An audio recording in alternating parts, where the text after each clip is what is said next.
Good afternoon, and thank you for joining us today to discuss DataHub version 10. With me today is Michael Corderone, our director of Aviva channel, and also myself, of course, Xavier Misrobian. So to get started, let's start with the logistics. You're currently on mute, and so if you're trying to talk, unfortunately, I can't hear you. Please use the Q&A to ask a question, and we will answer all questions at the end of the presentation. If you need immediate assistance, you can hit our chat, and Michael will respond to your chat. And then copies of the presentation and the webinar link will be emailed to you. So you'll get this after the presentation, most likely tomorrow or the day after. So as far as an agenda is concerned, we'll be covering the new features of DataHub 10, which include the external historian, alarms and notifications, MQTT enhancements, security enhancements, as well as some key enhancements to OPC UA, and then some changes to the core, to the DataHub Core system enhancements there. So if you just give me a moment, I'm going to flip my screen. Hopefully you can see this correctly. So we have the presentation on the left-hand side. We have DataHub version 10 on the right-hand side.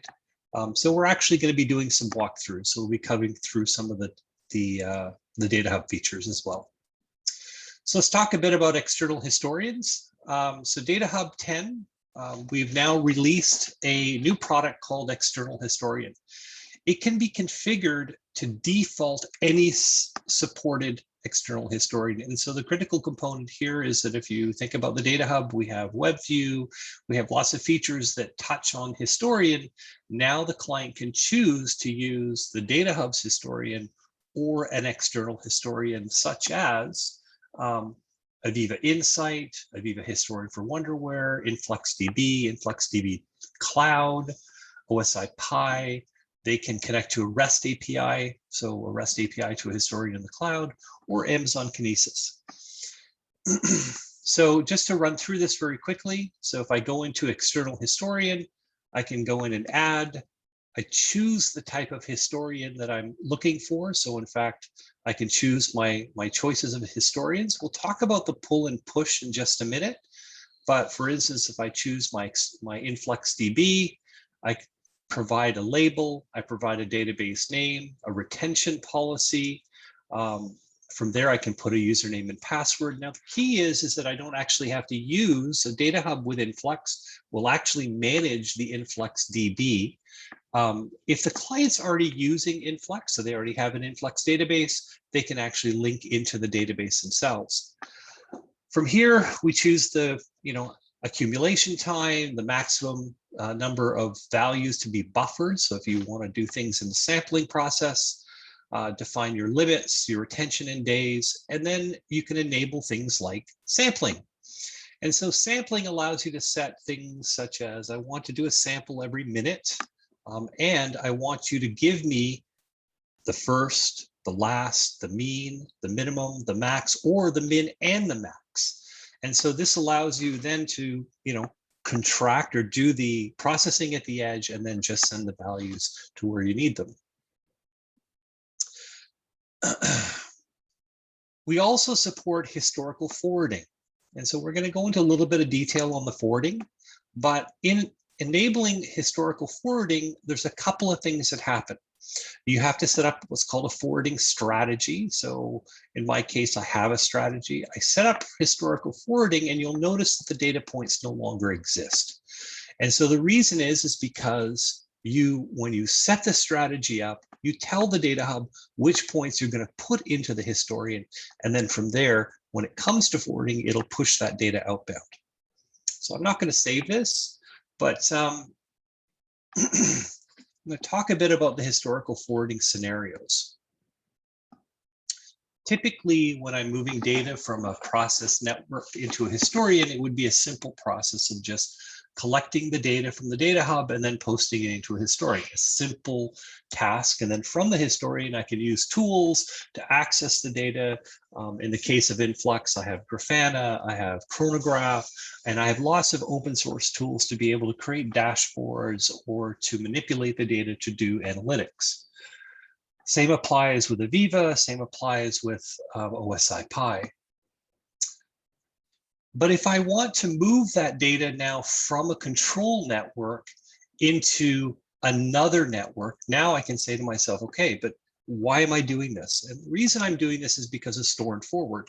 So should the connection fail, the external historian will store the values until such time as the external historian on the other end of the firewall is free.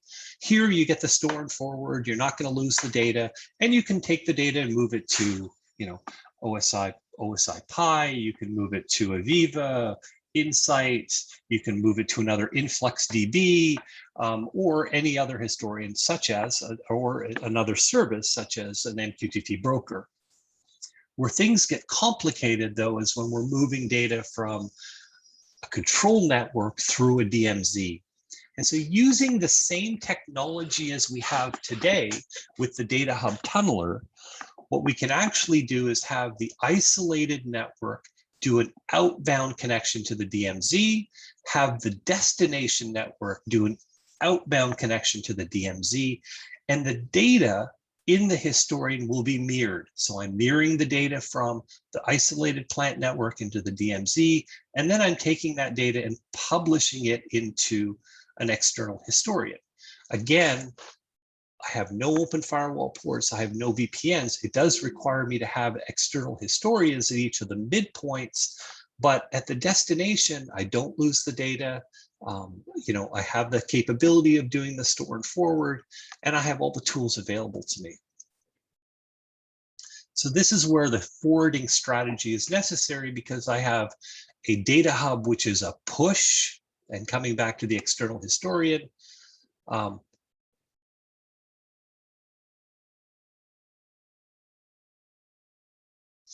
have a pull, which means the destination is pulling the data from the DMZ, and I have a push, which the DataHub is pushing to the DMZ. Again, keeping the information or the firewall ports closed.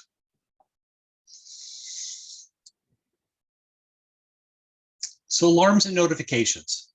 This is a new feature with DataHub. We've added, it's a brand new feature that allows you to generate alarms, events, and notifications for conditions based on data point values. So an example is a condition, any change. So when a condition is met, a notification can be emitted by changing a data point, sending an email, SMS, logging something to OPC A&E or A&C, or a social media message. Now, one of the key things about the SMS and the social media is that the client does require a outside service. So we use Twilio. So we've created a connection to Twilio, which supports all of these services. And at that point, they can then send an SMS to any mobile device or through social media, such as WhatsApp, for instance. The new alarms and notifications does work with redundancy and tunneling. So now I can connect to an A&E server or an A&C server, and I can move that data through the network, again, aggregating it to a central point, and then doing my alarms and notifications at that central point. We can also view the data in OPC A&E or OPC A&C client. So now that we support OPC A&C, and we'll get into that in a few minutes, we can now network and consolidate that information. So notifications is, it's a template-based system with bindings. So it is you define a template, and you can bind any number of points to it. And so I'll give you an example. I have a template set up for high temperature sensor. And I set that value to be, if it reaches 120 degrees Celsius, I want a notification to go out through A&E as well as an email. And so I set the high temperature sensor, I set up the template. once that template is made, I bind my data points to it. And I can actually use, for instance, if I have multiple temperature template or multiple temperature sensors, I can actually select multiple data points, and I can use, keywords or variations to get those data points bound to the template.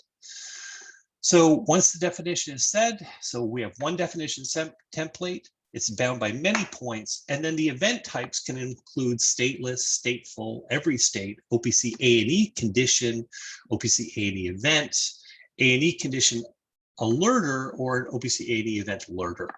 And so as an example, I'm just going to go into my notifications. You can see that I have my notifiers. So I have an email. And if I take a look at the email, you can see that it's defined the email in the space. I can say, well, I have a high noise condition. So I'll just edit that. So what it's doing is a trigger based on an input value. It's point, high noise greater than a limit. And so I've defined that limit. And then I have variable bindings. And I say, well, I'm going to bind those points to specific items in the data library. I can then turn around and say, well, so I've got my conditions, my alerters, my events, stateful and statefulness. Pretty complex, but extremely powerful in the sense that you can create one alarm that covers many situations.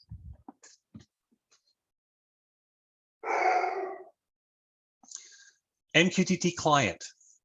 So with version 10, we now support MQTT Sparkplug B. And so for those of you who don't know, it's an extension of MQTT, but it provides more detailed information on the status of the points as to whether or not they're connected or whether they are or not connected. So I'll just go into the MQTT client. I'm going to go ahead and add. Well, we'll just edit this one. It's probably just as easy. You can see that's quite simple. Now I have an MQTT client. I define whether it's going to be a primary application, a non-primary application, or an end of network device. From here, I can set up my port forwarding. So we talked about the ability to do store and forward. So I can actually store and forward the data. So in my case, I've enabled forwarding from a historian using my strategy 1 source. And so now all points, you can see I cannot select points into the system. It is automatically turning around and saying, okay, if it exists in the database, then in the historian, I'm going to forward those up to MQTT. Pretty straightforward. I'm not losing the data is coming through. One of the other things that we've done with MQTT is we've added the ability to make points read-only. And so for those of you who are aware, MQTT has some challenges in the sense that, once you're connected or a topic is pushed to a broker, then I can say, well, if I don't want that data to be updated at the DataHub, I can actually tell the system I will not accept any updates. So if I'm pushing data to a broker, I can say, I'm not going to allow the broker to change my data. So it's just one way. The idea is just to make sure that we have that security in place so that if we're just publishing, there is no way for the data to be changed by the broker. We talked about the DataHub now supports the store and forward. So one of the challenges with store and forward today is that we support the store and forward, but it does require InfluxDB at the local server. And it really has been purpose built to solve that problem. And so today we only support InfluxDB. We are working on other historians to be able to do the store and forward. A little bit more complicated, but it should be coming. So one of the key things about the DataHub now in version 10 is we can now import from CSV. Now, in order to do this, you need to have remote configuration. And so I'm going to jump over to my remote configuration. And actually, before I do that, I want to make sure that everyone's aware that when you're doing, when you're setting up a DataHub, one of the key components you need to consider and make sure that you've set up is your remote configuration tool. And so there's a couple of steps that you go through. The first one is you have to enable remote configuration and what aspects of remote configuration you're going to allow. So if I turn off one of these features, they will not be available to remote configuration. It'll actually be disabled. This next thing you need to do is, once you've enabled remote configuration, it's important that you set up your security. And so if I take a look at my security, I have a user, he has access to everything. And it should, everything from this perspective, I have been enabled for remote configuration. So coming back to the remote configuration tool, just to give you an example, I'm just going to quickly just, pull up a DA.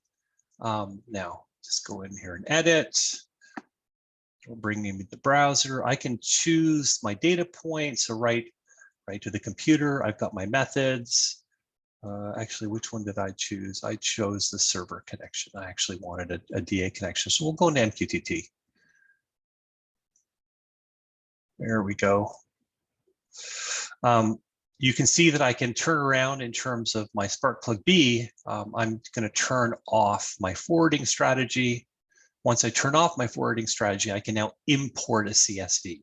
And so you'll see this button, Import CSV, in the remote configuration tool. You will not see this button in the regular tool. And this is really important because this is a feature that's only available with the remote configuration. And as we start moving the DataHub and start to migrate it to new tools and features, we're expanding the remote configuration tool since it's a much more secure way to manage the DataHub. So really important in the stages of implementing the DataHub to see to it that you've actually installed the remote configuration.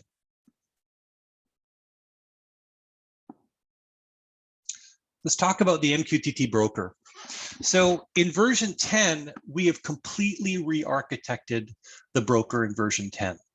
In version 9, the DataHub broker supported approximately 100 connections with large data point counts. Today, the DataHub now supports over 5,000 connections. And that is a big change in terms of the architecture of the client. It also supports MQTT Sparkplug B, and as a Sparkplug B broker, we also resolve some of the challenges of Sparkplug B. So if you haven't had a chance to sit through our MQTT presentations, one of the challenges of MQTT is that the client and the broker have a one-to-one relationship. And so the client publishes to a topic, and once it's updated the topic, any other client can connect to the topic as well. And so if the second client is a SCADA system, if the first client disconnects, then the broker, the MQTT client, which is your SCADA system, won't know that the connection has failed because it's monitoring its own connection and not the connections of all of the connecting clients. Sparkplug B changes that because it does share the connection status, but it has other challenges as well. And those are messages can be out of order. So if the DataHub sees a message out of order, what it will do is it'll force the device to give it a birth message. And so the net result is that it will resynchronize the data for the SCADA system.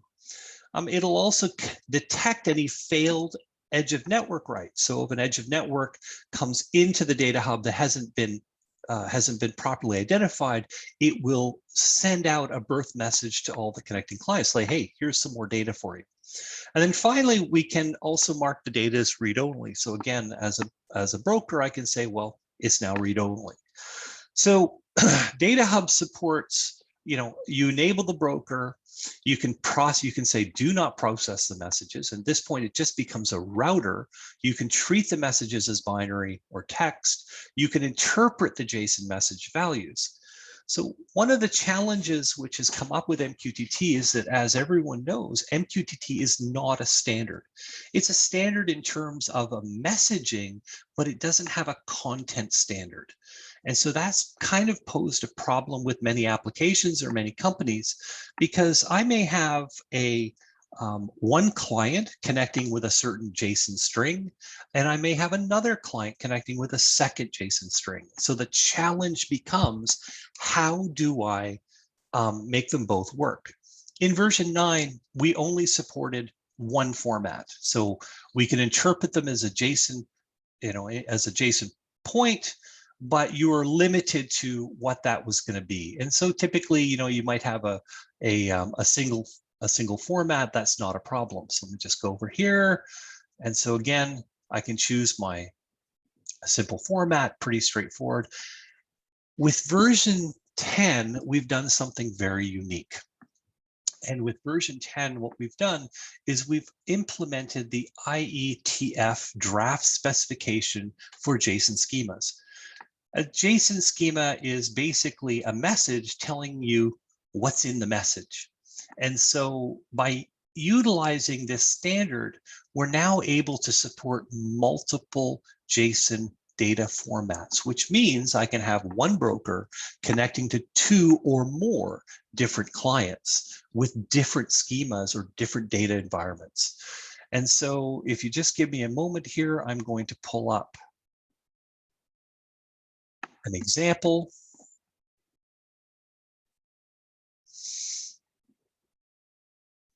And we'll go through it.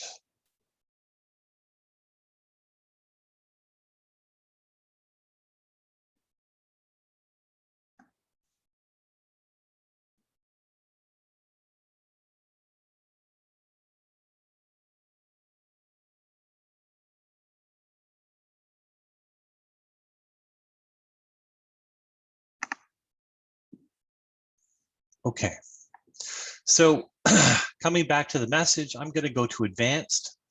So now I'm going to open up a new tab. And so this new tab, basically what it is it's saying, okay, well, how do you want to configure the data? So I have pulled up in my system, I've got an example of a JSON document.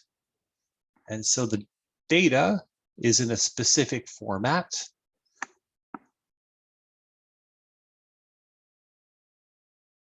I would place my JSON message inside the inside the sample input. And you can see that this particular sample input has about 300 data points in it. It's not restricted to just one, but it contains arrays. It contains a lot of information. Since I don't know what the schema is of the device, I'm going to ask the system to generate the schema for me. Oops, I did forget to do something here. I have to add a new one. So let's go in. I did this again. So test2, put in our JSON format or JSON data, generate the schema. It's now gone out, applied the IETF standard, and it generated the schema. I then turn around and say, well, I wonder what that looks like. And now you can see that all the data has now been converted into 300 data points.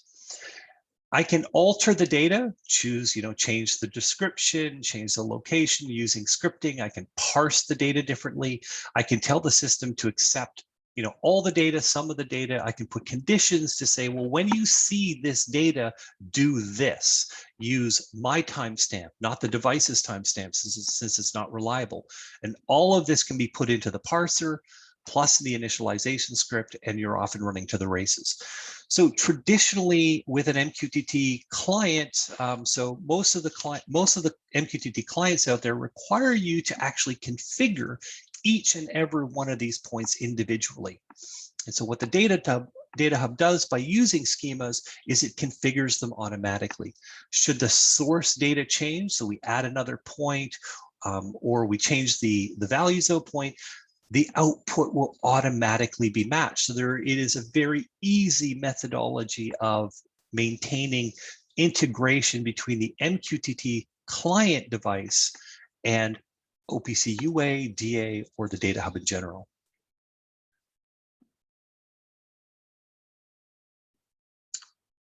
We've also in version 10 enhanced SSL and TLS. So obviously we're on the latest version of TLS, the latest version of SSL.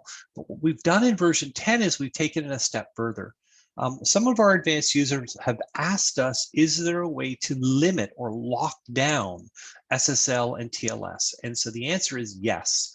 Now with version 10, you can actually go in and edit which versions of the SSL and TLS you support. And that allows them to do that as well. So some of the core enhancements, I talked about the import configuration tool. It is available for OPC UA, DA, MQTT, client, bridging, Modbus, and historian. When you are importing from a CSV, you can actually decide how you're going to do it. And so I'll just go in here really quickly.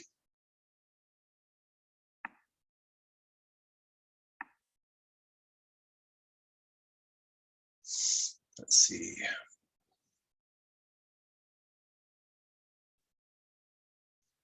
Oh, actually, we'll pass. You can, so you can clear when you're importing from CSV, you can choose to clear all, keep existing, and replace. So it's entirely up to you how you want to do it. So if you're actually going to do a complete new file, would you replace with the existing, you can clear all that's in the system, or you can keep the existing and just add the changes. Again, this is only available with remote configuration tool. We've added engineering units and ranges. And so if you take a look at the DataHub, you now can see in version 10, you have units and ranges. Units and ranges are really valuable when we're talking about moving to historians like Wonderware or connecting to an HMI. And so a couple of things that are unique, engineering and ranges, in order to tunnel or mirror that data, all the data hubs in that chain must be version 10. If one of the clients is version 9, we won't be able to access the engineering and range. So if my source data is version 10 and I'm connecting to a version 9, I won't see it. If I'm connecting from a version 9 to a version 10, I won't see it as well. So you need to have the connections both in version 10. In the data browser, we've also added point filtering. So why is that important to us? Well, it's kind of it's important if we're looking for things. So if you're looking for something in particular or some point, then you can use a filter to do that. You can also use regex as your filter as well.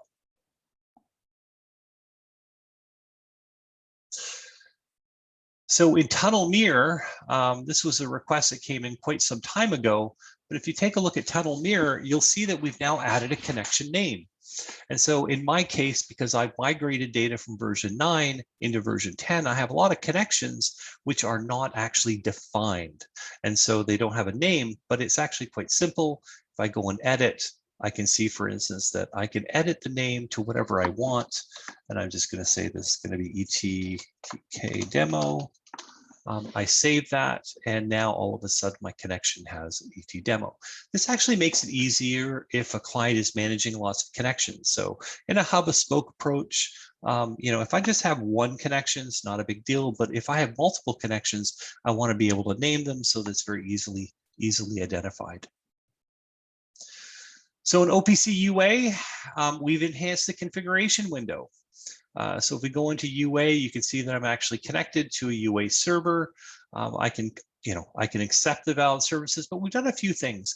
We can pause data before reading. And so this is kind of the tools that we've added here are really to make it easier when we're dealing with large sets of data.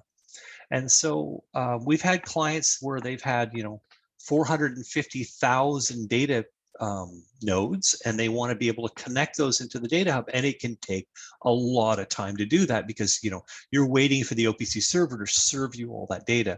And so we can actually set pausing rates. We can also maximize the automatic nodes to retrieve. This makes it easier to manage when I'm doing the connection. The other thing you'll see is that we now have in the DataHub, we also have the ability to say, okay, I can now load alarms and conditions. So DataHub now supports in version 10 OPC A&C. And so I can read or write to OPC A&C. So DataHub supports both the client and the server. I can take data from OPC A&E, convert it to A&C. I can take data from A&C and convert it to A&E. One of the key things to remember in A&C is that A&C is much more complex than A&E. And so when it comes to sub-conditions in A&C, we do disregard them. So in most cases, this doesn't create a problem. In some cases where a client is starting from A&C and they're using sub-conditions, it could become a problem. And so we may not be the right choice. But the other side of it is there aren't really many choices out there. We can also accept incomplete acknowledgement information. Basically, the connection or to turn on A&C once you've licensed it is basically to say, I want to read it, I want to put it in the domain that I want to set, And lo and behold, the DataHub will do the rest. It'll take care of it. It'll make it available. In terms of configuring your nodes, again, you can choose just a few things. You can go in, you can select nodes, you can select nodes by target, etc. And you can also, by the way, upload. So you can use the CSV upload to load the data that you want to connect to the OPC UA server.